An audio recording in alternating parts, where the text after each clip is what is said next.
जो सेना की ताकत है, सैनिक है, वो जाकर के उस टास्क को पूरा करता है। और आप हाई रिस्पॉन्सिबिलिटी बोल करके और आप जो है उनको बड़ा पैकेट देते हैं और हमारे लिए मामूली सा देते हैं। तो ये बड़ी हास्यास्पद स्थिति है। और लेटर निकालने का मकसद सिर्फ और सिर्फ एक ही है, पब्लिक के अंदर एक आवाज छोड़ देना कि ये जो मांगे उठाई जा रही हैं, हमने तो इसको जस्टिफाई कर दिया है और ये गलत नहीं है। जबकि हमारा मांग ये है, हम चुनौती देते हैं उन लोगों को, जिस भी ब्यूरोक्रेट ने बैठ करके लेटर फॉर्म किया है, फ्रेम किया है, हम चुनौती देते हैं उस बंधु को कि आप आमने सामने टेबल पे बैठो और एक सच्ची निष्ठा के साथ में और अनबाइस्ड होकर के we will prove in all respect कि we are right and whatever is return in that letter it is totally false, fake. और झूठ कहें तो कोई गलत बात नहीं होगा इसके अंदर। तो कोई बात नहीं, शुरुआत हुआ है, अच्छा भी आएगा। अभी उन्होंने लिपापोती करने का कोशिश किया है और पब्लिक में मैसेज देने के लिए या हमारे पूर्व सैनिकों के ग्रुप्स के अंदर मैसेज देने के लिए कि भाई जो कुछ हुआ वो गलत नहीं हुआ है, मांगा जा रहा है वो गलत है, इस तरीके की बातें की जा रही हैं। और वो भी देखिए, ये आपके आंदोलन की ही सफलता है, मैं इसको भी अचीवमेंट मानता हूं। कई बार क्या होता है कि आदमी गलत करने चलता है, उससे भी कभी कभी फायदा हो जाता है। Welcome sir. तो ये भी उनका कोशिश एक ये है कि जो जाहिर कर रहा है कि इस आंदोलन की प्रेजेंस से वो अनजान नहीं है, उनको पता है सारा कुछ क्या कुछ चल रहा है। एक एक कदम हम आगे बढ़ते जा रहे हैं और अब शुरुआत हुआ है, अच्छी बात है। और एक दिन ऐसा भी आएगा कि उनको फैक्ट्स रियलाइज करने पड़ेंगे, ये मानना पड़ेगा कि जो कुछ भी मांगे उठाई जा रही है, जो आंदोलन चलाया जा रहा है, उसके भी जो कारण है वो गलत नहीं है।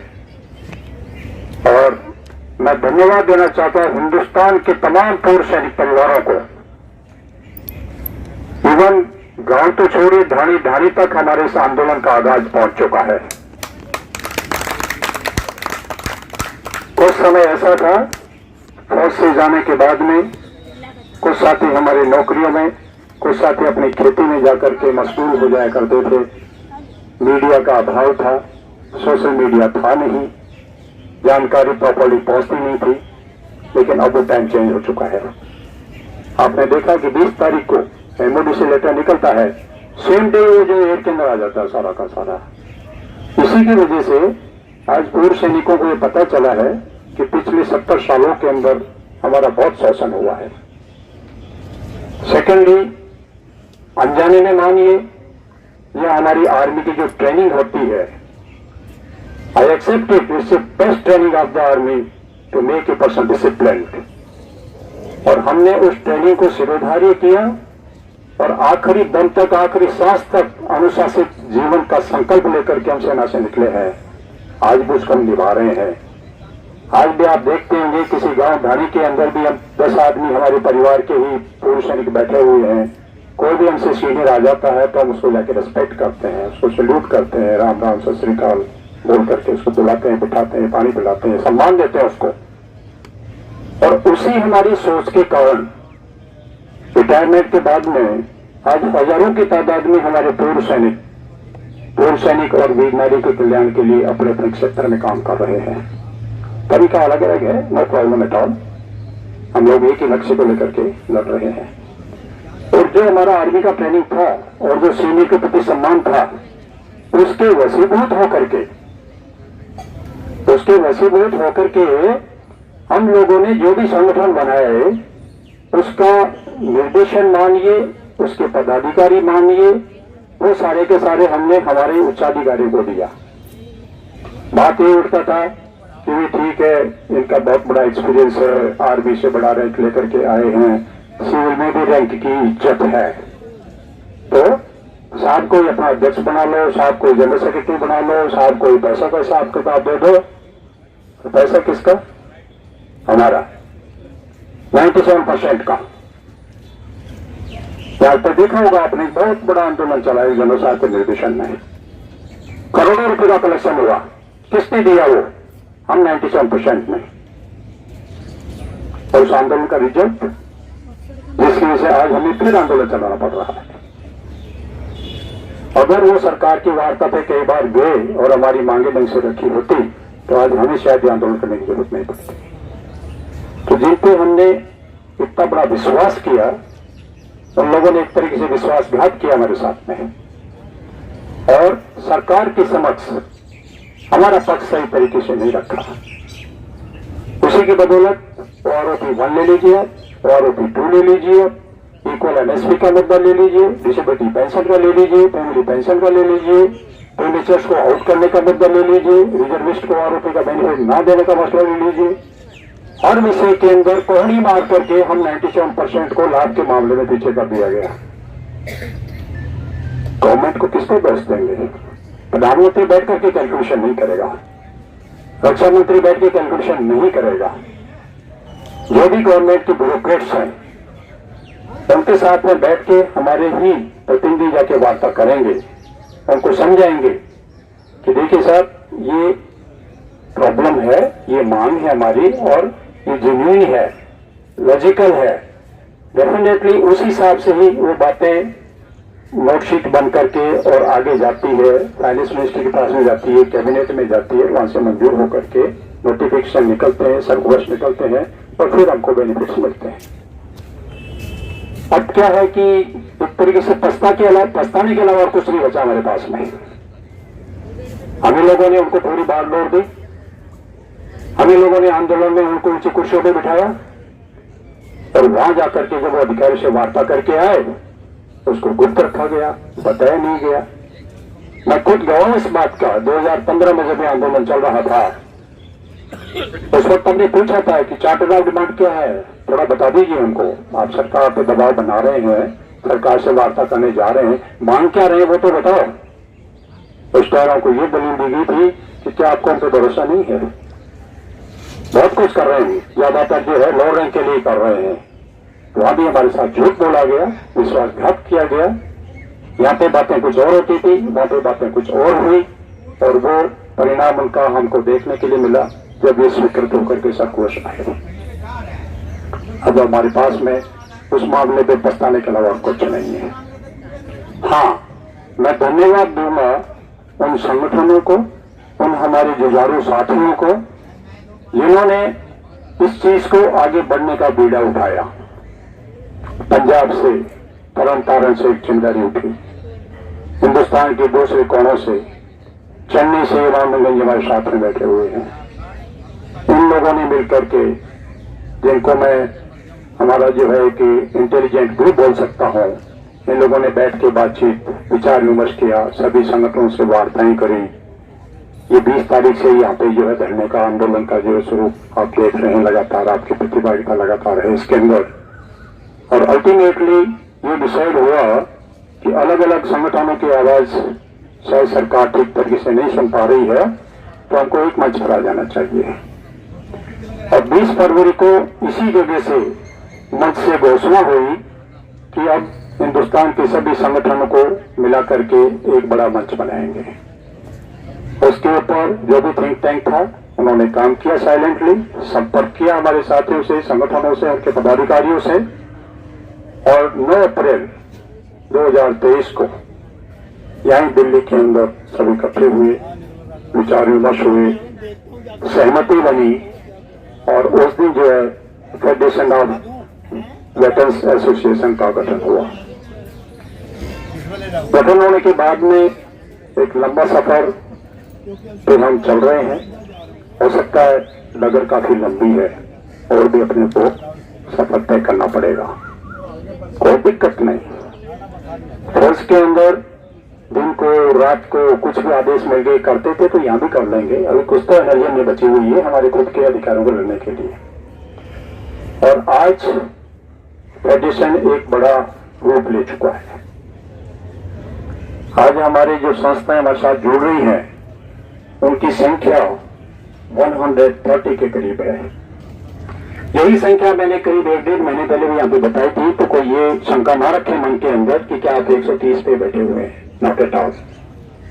करीब 30 संगठन ऐसे थे जिन्होंने भी अपना ऑफर दिया था हमें जुड़ने के लिए, लेकिन वो थोड़ा अलग विचारधारा रखते हैं।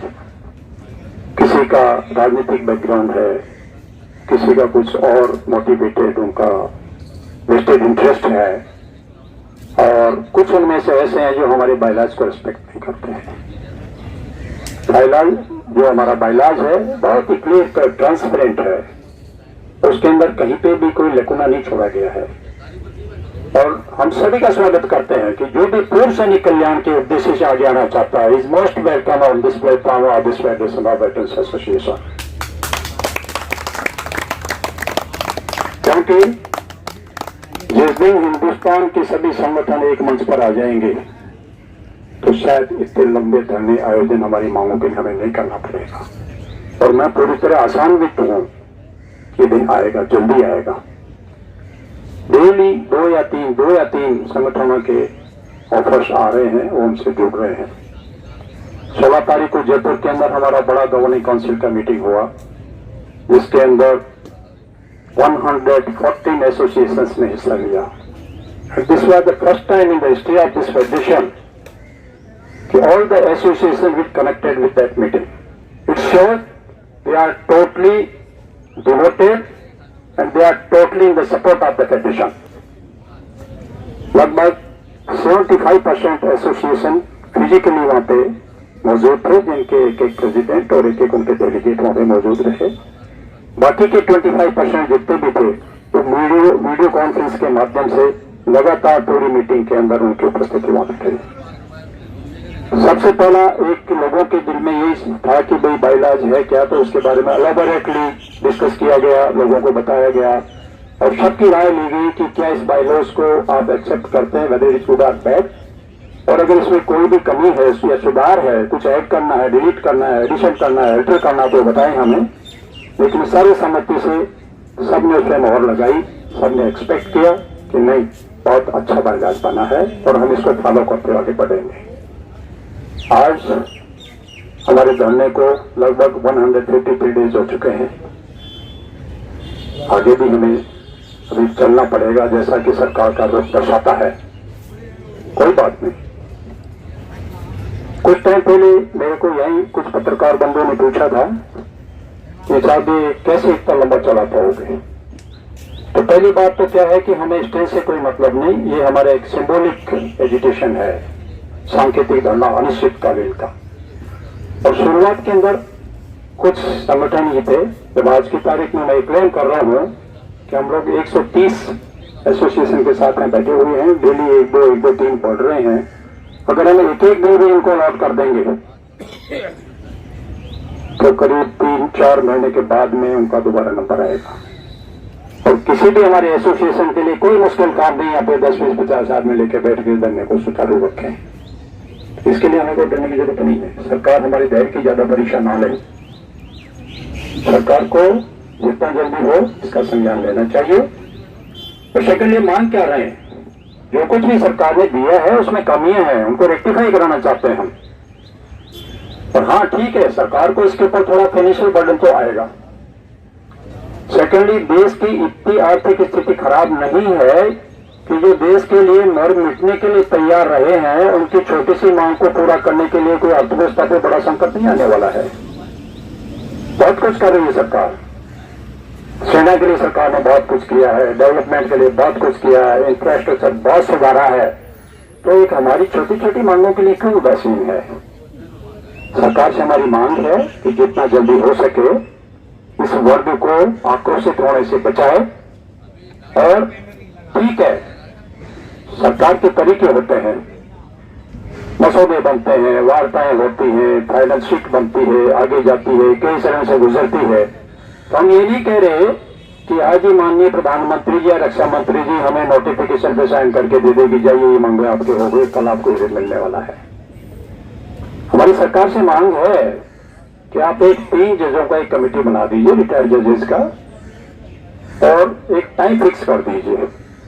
लीपापोती वाली कमेटी नहीं चाहिए हमको।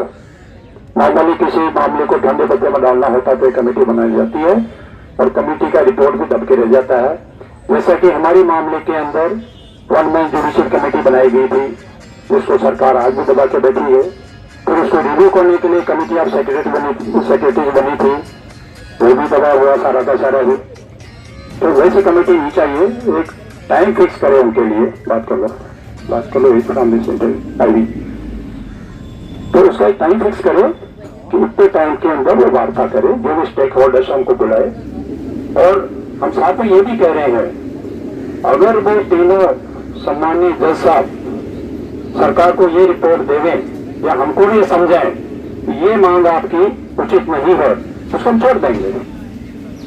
लेकिन जो जायज मांग है, लेजिटिमेट है, उसको वो पॉजिटिव रिपोर्ट सरकार को भेजे और सरकार भी उसको बिना टाइम गवाए उसको एक्सेप्ट करे।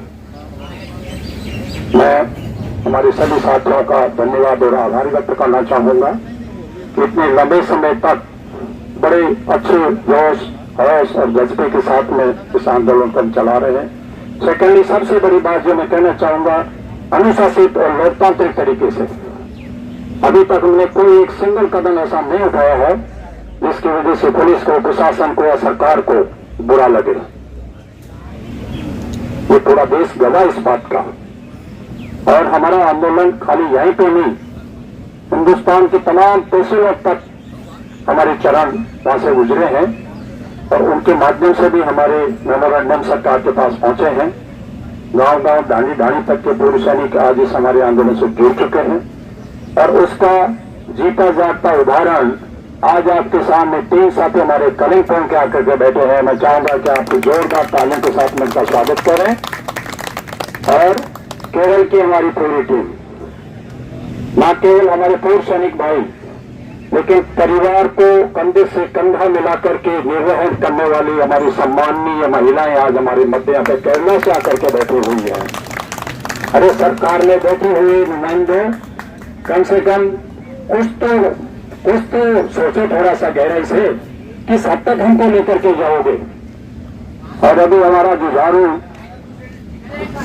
एक बड़ा योद्धा कपिल भाई हमारे मध्य पहुंच चुका है। जोरदार तालियों के साथ में कपिल जी का स्वागत। सेकंडली, न केवल कलिंगपंग या केरला, वो चेन्नई से हमारे साथी आपके जाना माना चेहरा है, काफी टाइम से बैठे हुए हैं।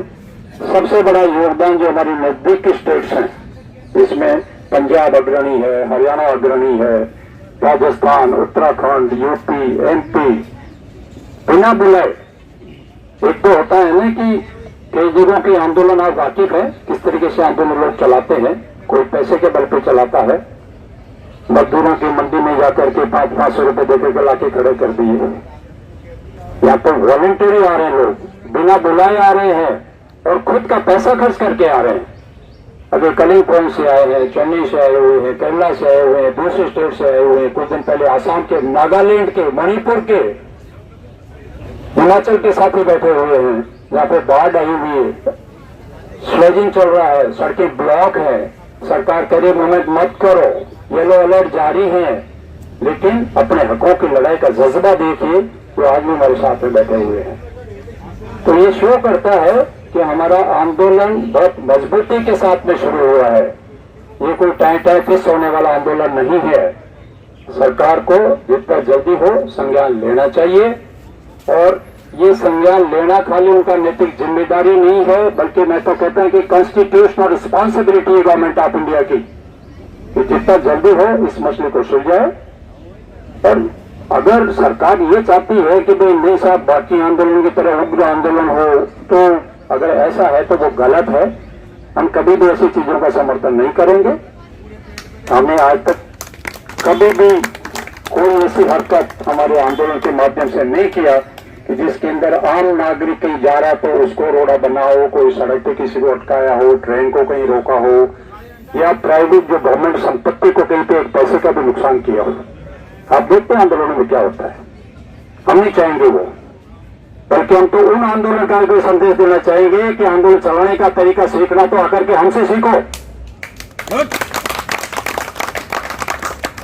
बिना मतलब आंदोलन के ऊपर सड़कें रोक दी, ट्रेनें रोक दी, कोई बेचारा अपनी ड्यूटी पे जा रहा है, कोई नौकरी के लिए इंटरव्यू देने जा रहा है, उनको कोई सरोकार नहीं तो इस चीज से। हमको सरोकार है, हमको सरोकार है। हम नहीं चाहते हमारे हिंदुस्तान के किसी भी निवासी को थोड़ी सी भी किसी प्रकार की अड़चन आए या उसका मार्ग अवरुद्ध हो। तो गवर्नमेंट से पुनः मेरी गुजारिश है, मेहरबानी करके ज्यादा हमारे भाई की परेशान न ले और जितना जल्दी हो सके एक समझदारी का परिचय देते हुए 3 रिटायर्ड जजों का एक कमेटी बनाए, इस मसले का संज्ञान ले और जितना भी जल्दी हो सकता है मांगों का उचित समाधान निकाले।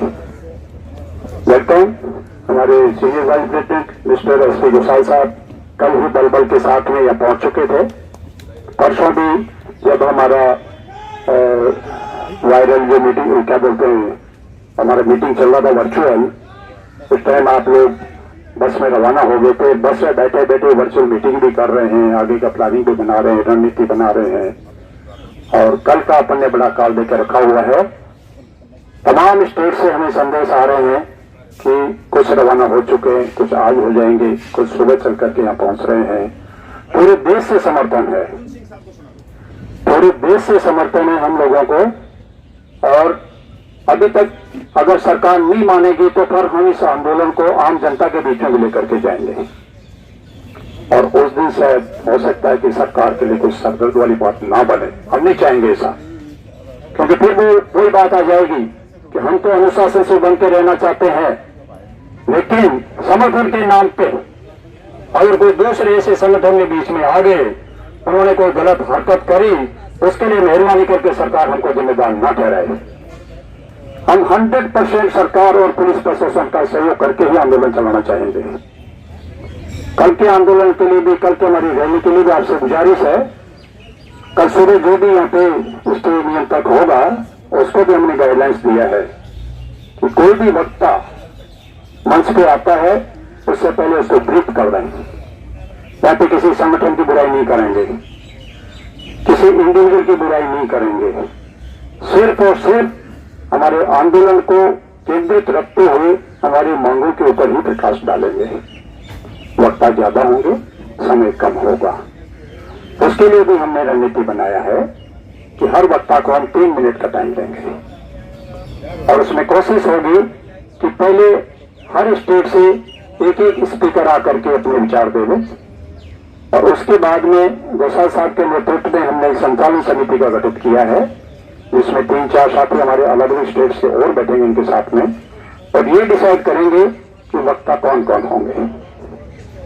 इससे पहले हमने 16 तारीख को सबसे फीडबैक लिया है। कोई संगठन ऐसा नहीं था जिसका फीडबैक हमें ना मिला हो और उनके दिए गए फीडबैक को हम कंसोलिडेट करके आगे की रणनीति का हिस्सा बना करके चलेंगे। तो बहुत बहुत धन्यवाद, आप लोग पधारे और डेफिनेटली कल हमारा एक बहुत बड़ा आंदोलन होगा, सफल होगा और सरकार जरूर हमारी बात को सुनेगी।